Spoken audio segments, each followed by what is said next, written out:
When my husband's boss showed up at our door weeks after their last awkward dinner, I thought it was about work, maybe some forgotten document or a polite follow-up. But what he said that night, it wasn't business at all. It was something far deeper, something that made me see both him and myself in a light I hadn't expected.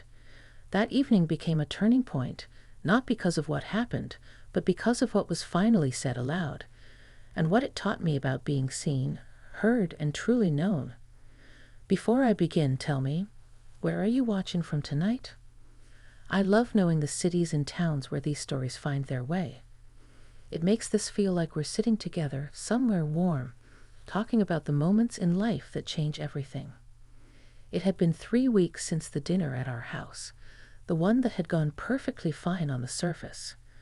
My husband, Alan, had been nervous about it for days, pacing the kitchen, asking me if the wine glasses matched the plates.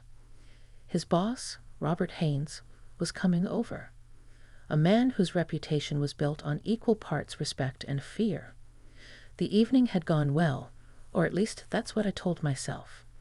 The food turned out fine, the conversation polite. Yet I couldn't shake the feeling that something beneath it all had been left unfinished, as though words had hovered in the air, but never quite landed. That evening, 3 weeks later, it was raining. That kind of slow, steady rain that sounds like a lullaby and makes the house feel smaller, more contained. I had just settled in with a book when the doorbell rang. I wasn't expecting anyone. Alan was out of town on business. I remember pausing, the hesitation of a woman alone at night, before walking toward the door. When I opened it, the porch light cast a halo around the rain, and there stood Robert, his hair damp, his overcoat darkened by the weather. He looked like he had been standing there for a while, deciding whether or not to knock again. "Catherine," he said, his voice calm but low, "I'm sorry for showing up unannounced." "Robert?" I blinked, genuinely startled. "Is everything all right?" He gave a small, uncertain smile. "Yes, or at least I think it will be. I was driving home from a meeting across town, and I just felt I needed to stop by." There was something in his tone, not desperate but heavy, like someone carrying too much weight for too long. I stepped aside and motioned for him to come in. He hesitated for a moment before wiping his shoes on the mat and stepping inside. The scent of rain followed him, clean and cool, blending with the faint aroma of vanilla from the candle I'd lit earlier. "Can I get you something? Tea? Coffee?" I asked, trying to fill the quiet. "Tea would be nice," he said. While I waited for the kettle to boil, I could feel his presence behind me, not imposing but grounded, the kind of stillness that draws attention even when nothing is being said. When I turned, he was studying a framed photo on the shelf, one of Alan and me from years ago, laughing, our arms around each other, the sun catching my hair. "You and Alan look happy there," he said softly. "We were," I replied, then caught myself and added quickly, "We are. Just, life gets busy, you know." He nodded slowly. "Yes, I do know." When the tea was ready, we sat at the kitchen table, the rain outside pattering like a quiet metronome. For a while, he didn't speak, and I didn't rush him. There was something about Robert that had always struck me, a composure that made people either trust him completely or stay cautiously distant. But tonight, he didn't look composed. He looked human. "I owe you an apology," he said finally, "for something that might not even seem like a big deal to you." I frowned slightly. "An apology? For what?" He exhaled through his nose, looking down at his cup. "That night, at dinner, I wasn't entirely myself. I said something to Alan afterward that I shouldn't have." My pulse quickened, though I wasn't sure why. "What did you say?" I told him he was lucky.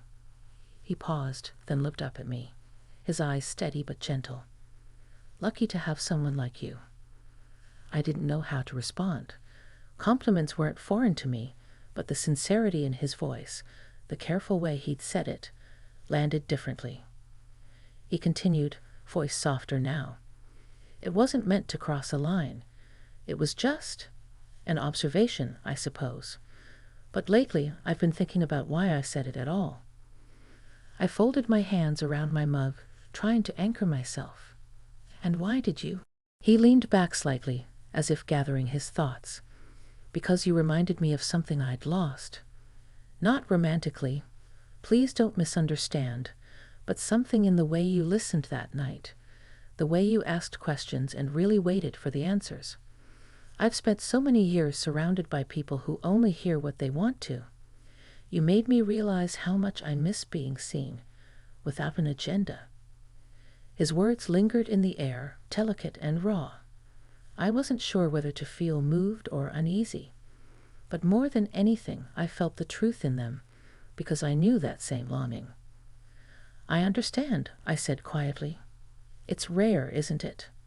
Feeling seen for who we are instead of what we do. He nodded, his expression softening. Exactly. I didn't realize how long I'd been missing that. We sat in silence for a moment, the rain deepening outside. There was no tension, no awkwardness, just the kind of stillness that comes when people drop the need to pretend. I should probably go, he said finally, glancing at the clock. I didn't mean to intrude. You're not intruding, I said quickly, surprising myself with how much I meant it. Sometimes we need to talk things through before they turn into ghosts that follow us. He smiled faintly. That's very true. As he stood to leave, he paused by the doorway, his hand resting on the frame. Catherine, he said, his voice quieter now, whatever happens between you and Alan, whatever life throws your way, don't stop being the kind of person who listens like that. It matters more than you think. For a moment, I just looked at him, unsure how to respond to such unexpected honesty. Thank you, I said finally. And for what it's worth, I think you needed to say that out loud as much as I needed to hear it. He gave a small nod, and then he was gone, swallowed by the rain and the soft glow of the porch light. I closed the door and leaned against it, feeling the echo of the conversation ripple through me. It wasn't romantic. It wasn't inappropriate. It was human. Two people, both a little tired, both remembering what it felt like to be understood. When Alan called later that night, I didn't mention Robert's visit. Not because I wanted to keep it secret, but because some moments don't belong to gossip or explanation. Some moments are simply meant to remind us we're still capable of connection, even when life forgets to offer it often enough. As I lay in bed, listening to the rain taper off, I thought about Robert's words, and about my own reflection in that framed photo he looked at. I realized how long it had been since I'd seen myself the way I used to. Warm, curious, present. That night, something shifted. I didn't know it yet, but his visit, unexpected, sincere, and strangely comforting, would change how I looked at my marriage, my friendships, and even myself. Because sometimes it takes a stranger, or someone you barely know, to remind you that kindness isn't just something we give. It's something we allow ourselves to receive. And that was only the beginning of what Robert came back to say. The next morning, the house sounded like itself again. Radiator ticking, kettle sighing, the soft complaint of the back door when I nudged it open to let in the damp October air. Nothing in the rooms had changed, yet something inside me had moved around and found a steadier chair. I kept replaying Robert's words from the night before, not because of who he was to my husband, but because of what he offered without asking for anything back. You listen like it matters. The sentence had settled in me like a small lit lamp. When Alan called from the airport, I'd almost told him then. I nearly said, your boss stopped by in the rain to apologize and ended up reminding me who I used to be. But the gate agent was calling his group, and my courage prefers eye contact, so I told him I hoped the flight wasn't too bumpy, and that I'd make the lemon chicken he liked when he got back. He laughed and said he'd bring home a magazine I'd pretend to read, and then clip recipes from. It was our old rhythm, teasing as truce, and for the first time in a while I felt us step into it without force. He came home the next evening smelling like travel and coffee he didn't enjoy. We stood in the kitchen for a moment, hands on each other's forearms the way people do when they aren't sure who should speak first. I started with the easy things: his flight, the weather, the plant that was misbehaving in the window. Then I told him about Robert's visit. I spoke plainly. I didn't dress it up or sand it down. I said that Robert had come by to apologize for something he said at dinner, that he'd thanked me for listening, that we'd had tea and talked about being seen, and that he left without asking for anything other than honesty from himself. Alan set his bag down and leaned against the counter. He didn't interrupt. He didn't make a joke. He just let me finish. Then he rubbed the back of his neck, a habit he has when he's sorting his thoughts like silverware. "Okay," he said slowly. "Thank you for telling me. I'll be honest. Part of me flares a little at the idea of my boss at our door while I'm out of town. But mostly, I'm relieved he said what you're saying he said. Robert, he's a good man who has been living at a sprint for a decade. It takes something to admit the cost out loud." I nodded. "It does." Alan looked up then, and there was something new in his eyes, or maybe something I'd missed. "Do you remember when we first met, and I joked that you were dangerous because you could get people to tell you the truth without even trying?" "Dangerous," I said, smiling. "You should have had a warning sign put up." "I think I forgot that part of you a little," he said, "or I stopped making room for it. I keep coming home full of numbers and deadlines, and I forget to ask you the long questions. I want to be better at that. Not as an apology, as a practice." The word practice landed in me like a generous promise. No one would punish either of us for breaking occasionally. We decided on small things that weren't performative: one walk a week without phones, one dinner where the television stayed black, and one question each night that wasn't about schedules. We weren't naive enough to think a marriage can be recalibrated by a list on the fridge, but the list gave us a place to put our hands. 2 days later, an email arrived addressed to both of us from Robert. He wrote that the merger had left people at the company feeling reduced to boxes on a slide deck. He wanted to start an internal series of short profiles, nothing polished, nothing corporate, about the people who kept the place alive: night shift custodians, the woman who ran the mailroom, the forklift operator who always had an extra pair of gloves in winter. He remembered I'd once been a journalist and wondered if I might help shape the project. Interview, write, bring a steady eye. He wrote that if I agreed, it would be entirely above board. Daytime only, open doors.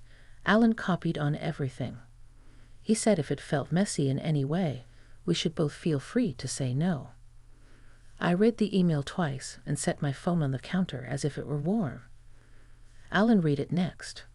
He swallowed and then nodded, something like pride brushing his face on the way to landing somewhere deeper.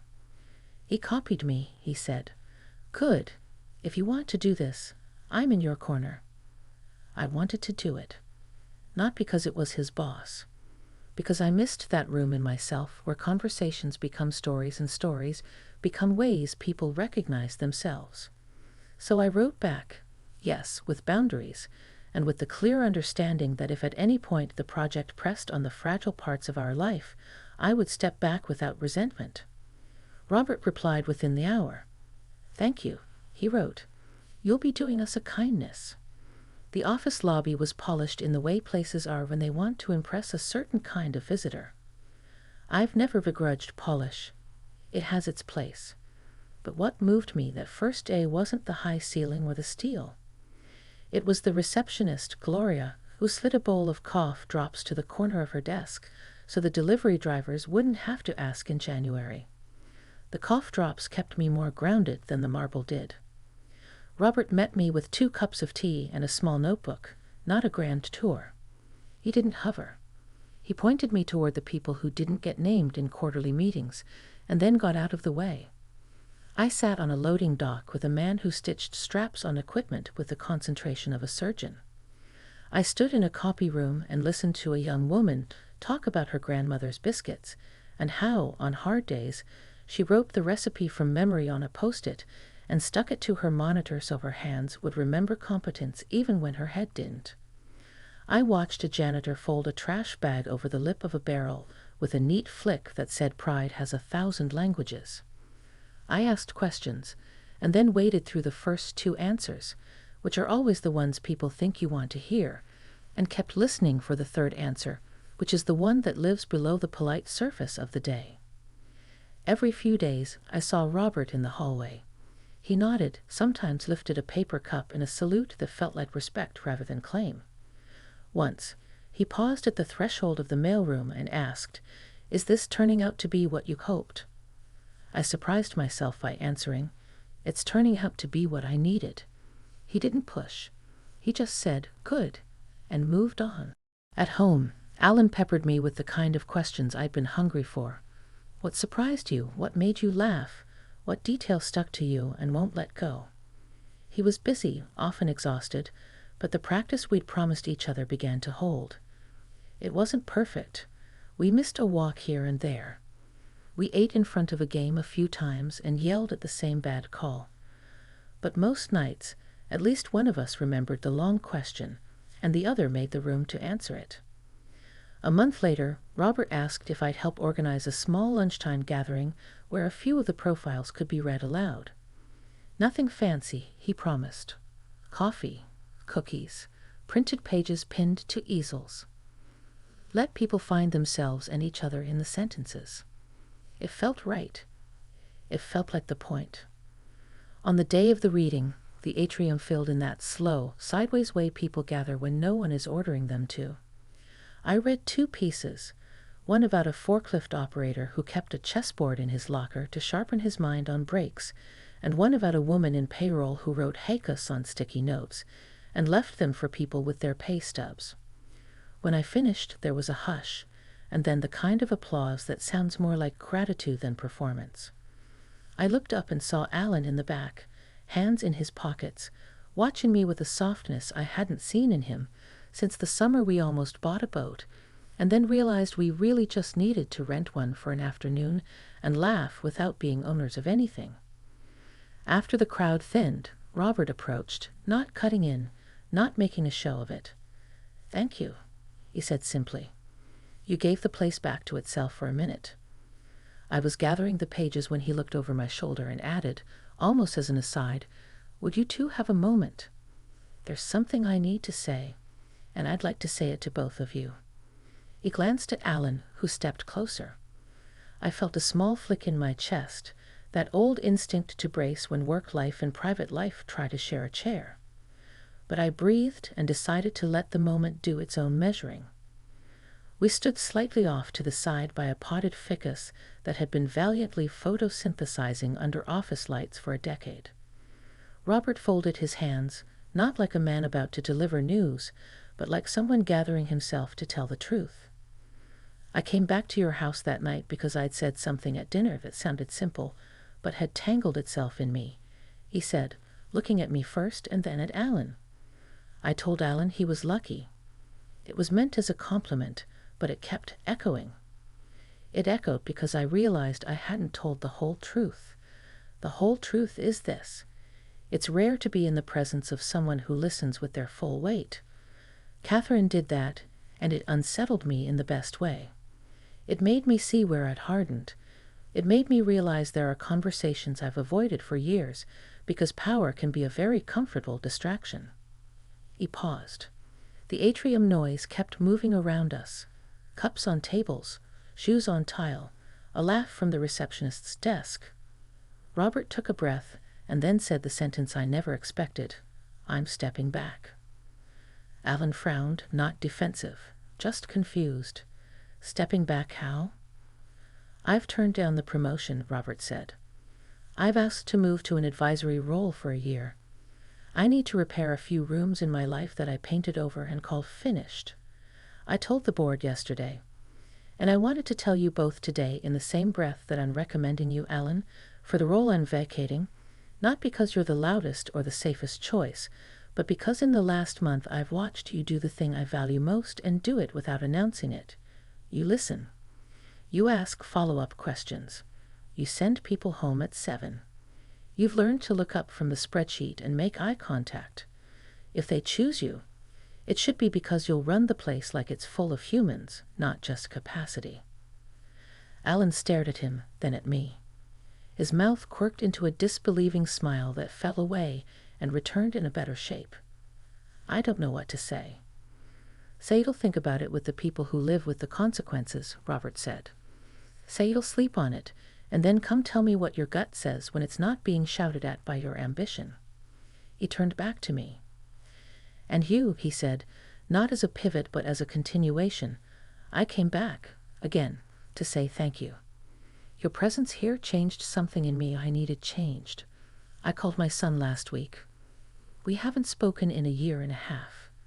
I apologized without explaining. We're meeting for breakfast on Sunday. I don't say that to make you responsible for it.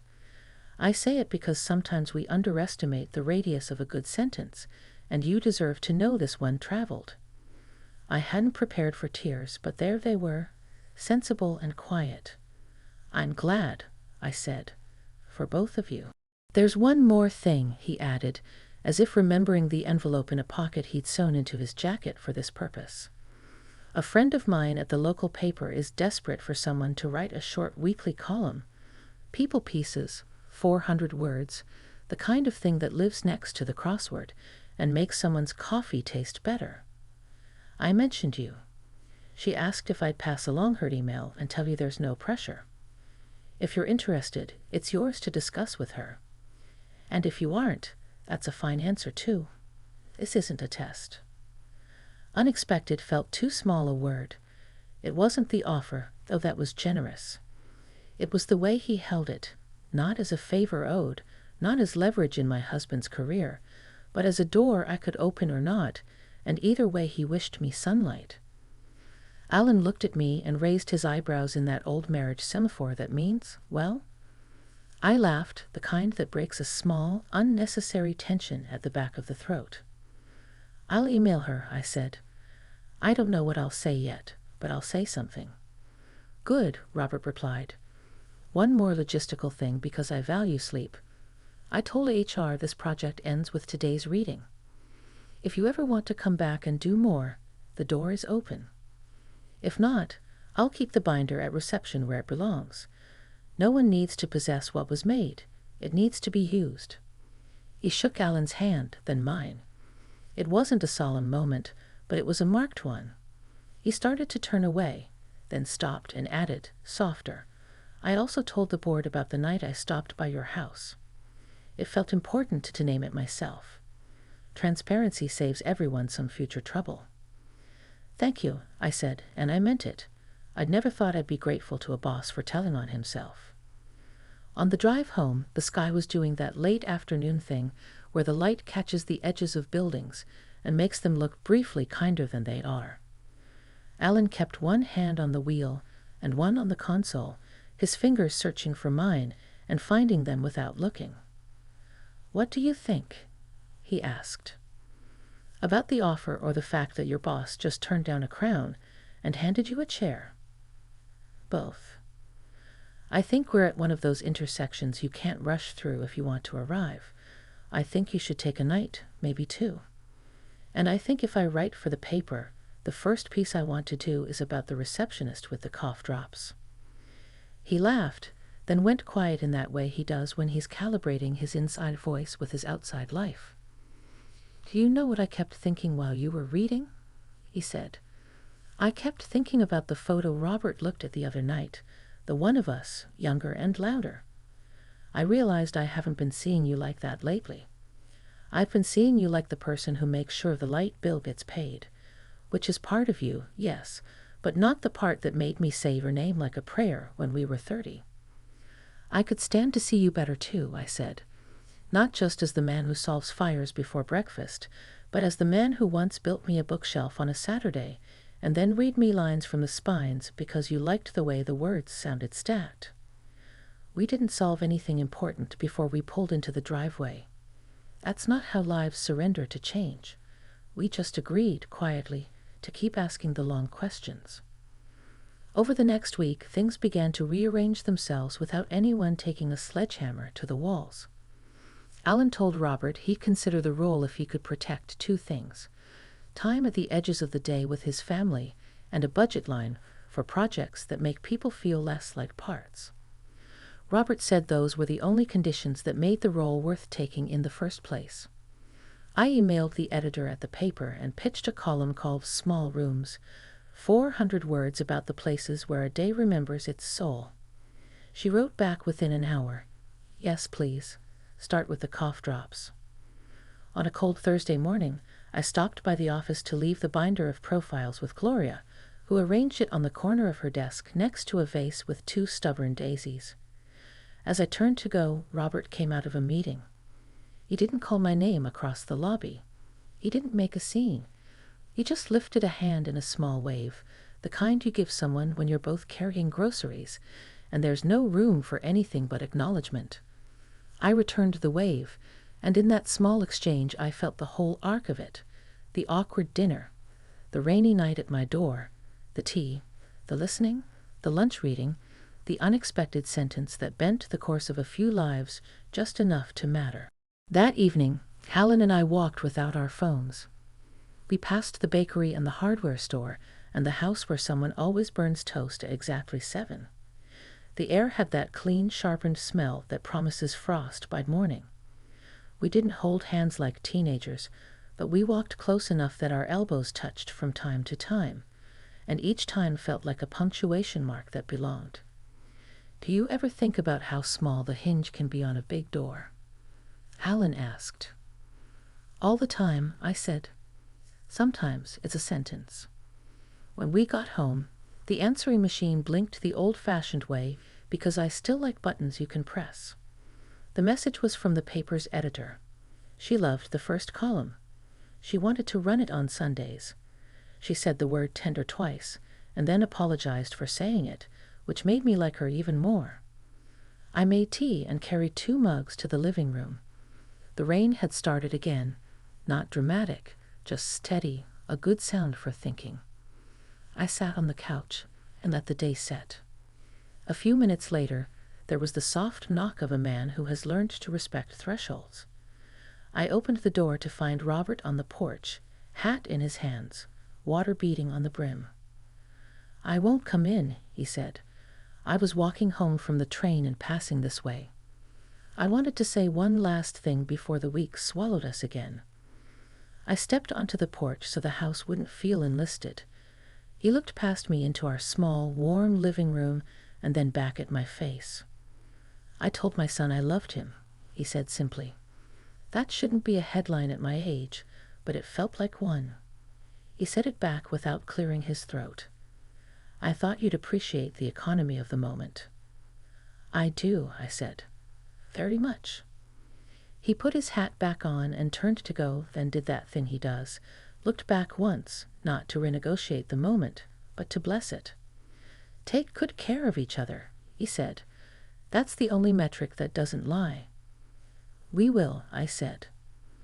After he left, I stood for a while with the door half open, letting the rain air out the afternoon. Then I closed it gently and returned to the couch where my husband was waiting with 2 mugs and a question about whether the hardware store sells the good light bulbs or just the ones that make your kitchen look haunted. Sometimes the unexpected thing a person comes back to say is not a confession or a request. Sometimes it's a benediction you didn't know you needed until it arrived on your porch in the rain.